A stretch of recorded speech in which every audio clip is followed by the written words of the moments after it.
আরও একটি সম্পূর্ণ নতুন ওয়েদার আপডেট নিয়ে এসডিজিকে পর আপনাদের সামনে উপস্থিত। এই মুহূর্তে আমরা দেখব যে ঘূর্ণিঝড় রেমালের কি পরিস্থিতি রয়েছে।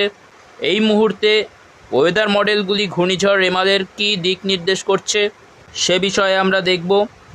আমরা চলে এসেছি ওয়েদার ম্যাপে। এই মুহূর্তে আমরা দেখতে পাচ্ছি যে বঙ্গোপসাগরে কিন্তু এখনও কোনো ঘূর্ণাবর্তের সৃষ্টি হয়নি। আজ 20 মে 2024। বঙ্গোপসাগরে কিন্তু এখনও কোনো ঘূর্ণাবর্তের সৃষ্টি হয়নি, যদিও একটা সিস্টেম কিন্তু তৈরি হতে পারে এরকম একটা সম্ভাবনা আমরা দেখতে পাচ্ছি। এই দক্ষিণ ভারতের শ্রীলঙ্কার কাছাকাছি একটি স্থানে কিন্তু আমরা দেখতে পাচ্ছি যে এখানে কিন্তু ঘূর্ণাবর্তের সৃষ্টি হওয়ার একটা সিস্টেম তৈরি হতে চলেছে। এবং আমরা যদি পরবর্তীতে আপডেটটা দেখি তাহলে আমরা দেখতে পাচ্ছি এই যে দক্ষিণ ভারতের পুদুচেরি চেন্নাইয়ের কাছে কিন্তু একটা ঘূর্ণাবর্তের সিস্টেম তৈরি হতে চলেছে, এরকমই কিন্তু একটা সম্ভাবনা আমরা এখানে দেখতে পাচ্ছি। এবং আগামীকাল 21শে মেতে যদি আমরা দেখি, 21শে মেতে কিন্তু একটা ঘূর্ণাবর্তের সিস্টেম তৈরি হয়ে যাচ্ছে। এবং পরবর্তীতে যদি আমরা দেখি এই যে আগামীকাল 21শে মে বিকালের দিকে কিন্তু আমরা ঘূর্ণাবর্ত তৈরি হতে দেখতে পাচ্ছি। পরবর্তী যদি 22শে মে চলে যায়, 22শে মে কিন্তু ঘূর্ণাবর্ত ধীরে ধীরে শক্তিশালী রূপ নিচ্ছে, এরকমই কিন্তু একটা আপডেট আমরা দেখতে পাচ্ছি এই মুহূর্তে। পরবর্তীতে যদি আমরা চলে যাই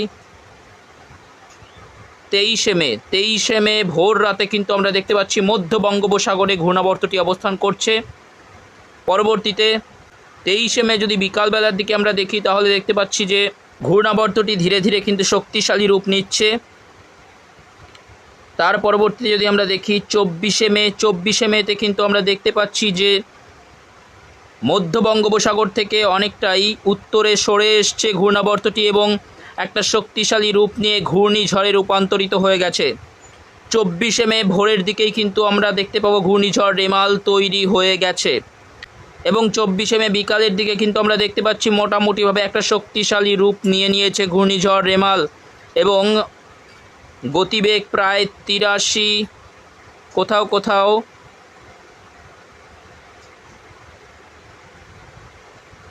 83 কিলোমিটার প্রতি ঘন্টা কোথাও কোথাও কিন্তু গতিবেগ রয়েছে। অর্থাৎ বলা যায় যে ঘূর্ণিঝড় কিন্তু তৈরি হয়ে গেছে। 24শে মে বিকালের দিকে কিন্তু আমরা ঘূর্ণিঝড় তৈরি হয়ে যেতে দেখতে পাবো এবং পরবর্তীতে সেটি কিন্তু ধেয়ে আসবে। এই মুহূর্তে যেটা আমরা দেখতে পাচ্ছি বিশ্বস্ত ওয়েদার মডেল ECMWF তারা বলছে উড়িষ্যার বালেশ্বরের দিকে অথবা পশ্চিমবঙ্গের দীঘা জলেশ্বরের দিকে কিন্তু এটি ধেয়ে আসতে পারে এই মুহূর্তে যে আপডেট আমরা পাচ্ছি। এবং পরবর্তীতে 25শে মে আমরা দেখতে পাচ্ছি উপকূলের অনেক কাছেই কিন্তু এটি অবস্থান করছে। 25শে মে সকাল 11টার দিকে আমরা দেখতে পাচ্ছি যে তাণ্ডব কিন্তু শুরু করে দিয়েছে। বিশেষ করে বাংলাদেশের কলাপাড়া, লালমোহন, হাতিয়া, মাঠবেড়িয়ার দিকে কিন্তু আমরা এই ঝড়ের প্রভাব লক্ষ্য করতে পারবো। প্রায় গতিবেগটা যদি আপনাদের দেখাই 90 কিলোমিটার 95 কিলোমিটার প্রতি ঘন্টা কিন্তু গতিবেগ থাকতে চলেছে এই সময়। এবং আমরা পশ্চিমবঙ্গের উপকূলবর্তী এলাকা যেমন হলদিবাড়ি, গঙ্গাসাগর, হলদিয়া, দীঘা জলেশ্বরেও কিন্তু আমরা 60 কিলোমিটারের ওপরে গতিবেগ দেখতে পাচ্ছি। পরবর্তীতে আমরা দেখতে পাচ্ছি 25শে মে সন্ধ্যের দিকে এর যে কেন্দ্রটি সেটি কিন্তু দীঘা, জলেশ্বর, উড়িষ্যার বালেশ্বর এই সমস্ত স্থানের অনেকটাই কাছে চলে এসছে। এবং যদি আমরা 26শে মে রাত 1টায় দেখি, 26শে মে রাত 1টায় আমরা দেখতে পাচ্ছি ঘূর্ণিঝড়টি কিন্তু পশ্চিমবঙ্গ উড়িষ্যার সীমান্তে আছড়ে পড়েছে এবং এই সময় কিন্তু আমরা দেখতে পাচ্ছি সম্পূর্ণ দক্ষিণবঙ্গ জুড়ে, পশ্চিমবঙ্গ এবং বাংলাদেশের সম্পূর্ণ দক্ষিণবঙ্গ জুড়ে কিন্তু তাণ্ডব লীলা চালাবে, এরকমই কিন্তু আপডেট এই মুহূর্তে আমরা পাচ্ছি। এবং প্রায় সম্পূর্ণ বাংলাদেশ এবং সম্পূর্ণ পশ্চিমবঙ্গেই কিন্তু এর প্রভাব থাকবে।